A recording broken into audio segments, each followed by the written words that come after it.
In the winter darkness above Aachen, steam rose from the warm springs and curled through the cold air like smoke from a hidden forge.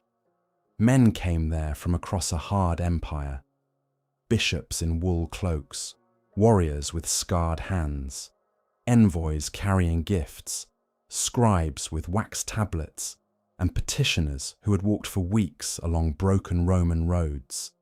At the centre of it all was a king who could not write with ease, but who wanted books copied, laws collected, churches reformed, coins standardized, and frontiers hammered into shape. His name was Charles.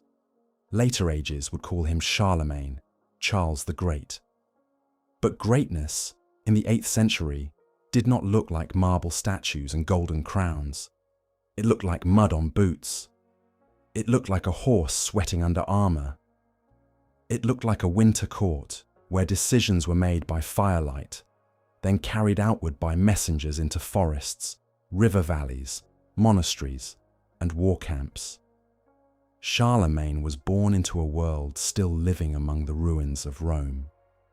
In the West, the old imperial government had faded centuries before, but its memory remained everywhere. Roman walls still stood. Roman roads still crossed the countryside. Bishops still wrote in Latin. Kings still wanted Roman titles, Roman legitimacy, Roman weight behind their commands. Yet the actual world was local, violent, and fragile. Power belonged to those who could gather men, reward loyalty, punish rebellion, and keep God on their side. Charlemagne inherited that world from his father, Pepin the Short, the Frankish king who had taken the crown from the old Merovingian line. The Franks were already the strongest people in Western Europe, but their kingdom was not a neat country on a map. It was a collection of loyalties, estates, bishoprics, frontier zones, and armed households. It had to be held together by movement. So Charlemagne moved. He crossed rivers. He held assemblies in different places. He listened to disputes.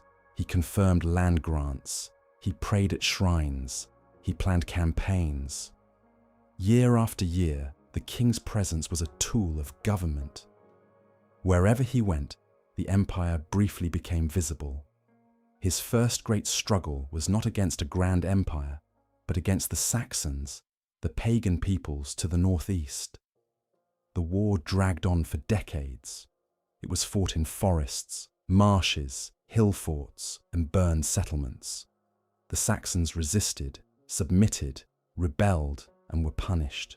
Charlemagne destroyed sacred sites, forced baptisms, relocated populations, and imposed harsh laws. This is the part of his story that never sits comfortably beside the image of the wise Christian emperor. He was a patron of learning, but also a ruler who used terror when he thought order required it. He wanted a Christian people, but his methods could be brutal. The massacre at Verdun, where Frankish sources say thousands of Saxons were executed after rebellion, became one of the darkest shadows over his reign. Some historians debate the exact number and nature of the event, but not the larger pattern. Conquest and conversion were bound together. To Charlemagne, unity was not merely political, it was sacred. A kingdom should have right worship, right teaching, right law, right weights, right coins, right obedience. Disorder was more than inconvenience. It was a wound in the Christian order of the world, and so he turned toward reform. In monasteries and cathedral schools, scribes copied texts in a clearer hand that modern historians call Carolingian minuscule. Its letters were rounded, disciplined, and easier to read than many older scripts. Much of what survived from ancient Latin literature survived because Carolingian scribes copied it. Charlemagne did not revive Rome in the way later legends imagined, but his court helped preserve the memory of Rome in ink. He gathered scholars from across Europe. Alcuin of York came from the north of England. Paul the Deacon came from Italy.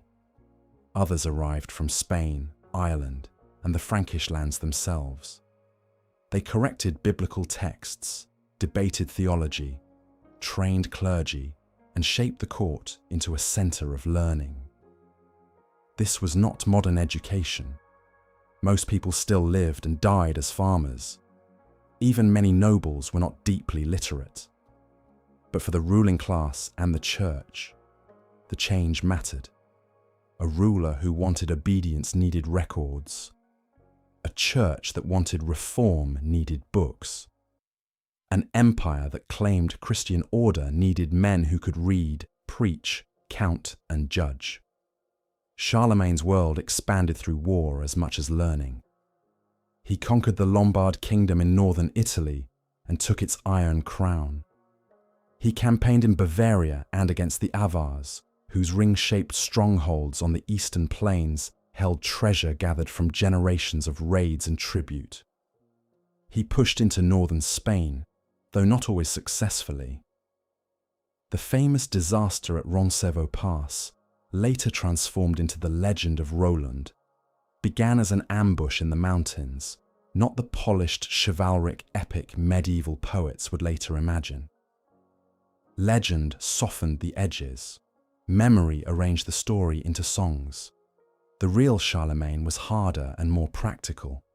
He managed inheritance, tribute, bishops, counts, border marches, and family politics. He could be generous. He could be severe. He had many children, kept his daughters close, and arranged the lives of his household as carefully as he arranged the empire. He wore Frankish clothing rather than pretending to be a Roman in costume.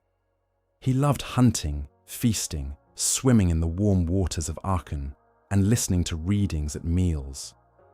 Then, on Christmas Day in the year 800, he entered St. Peter's Basilica in Rome. There, Pope Leo III placed a crown on his head and proclaimed him emperor. The moment has echoed for more than 1,000 years. But it was also awkward. The Roman Empire still existed in the East, ruled from Constantinople. The Pope needed protection. Charlemagne needed sacred legitimacy. The title gave Western Europe a new imperial language, but it also created a problem. Who had the right to call himself Roman? Charlemagne's empire was not Rome reborn. It was a Frankish Christian empire using Roman memory, Christian ritual, and military power to hold together a vast and uneven world. Recent archaeology has made that world feel less like a legend and more like a physical machine.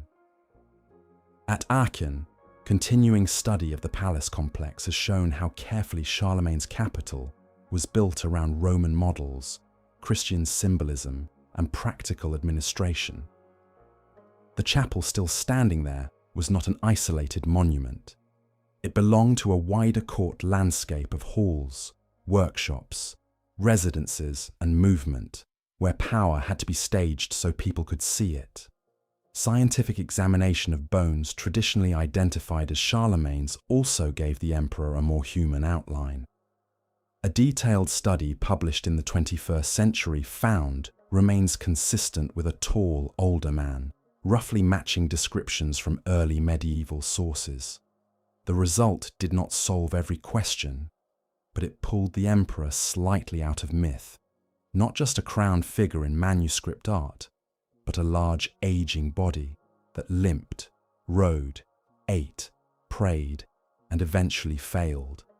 Other research has focused on his more ambitious projects, including the Fossa Carolina, a canal attempt meant to connect river systems between the Rhine and the Danube. Archaeological work there has shown that the project was more serious and technically organized than older dismissive accounts suggested. It may not have become the grand working canal Charlemagne wanted, but the earthworks reveal a ruler thinking across landscapes, trade routes, armies, and water. And newer scholarship on Carolingian manuscripts has complicated the idea of a simple Renaissance. The copying of books was real and enormously important, but it depended on monasteries, elite patronage, discipline, and correction. It was not a general awakening of the masses. It was a narrow, intense effort to make a ruling Christian order more literate, more uniform, and more durable. When Charlemagne died in 814, he was buried at Aachen. His empire did not long survive as one body. His son Louis inherited it, and later generations divided it. The lands that had been held together by one extraordinary ruler began to separate into the ancestors of France, Germany, and the contested middle lands between them. That is why Charlemagne is remembered in so many ways. To the French, he became part of the deep royal past. To the Germans, he became Karl der Grosse. To medieval emperors, he was a model of sacred kingship.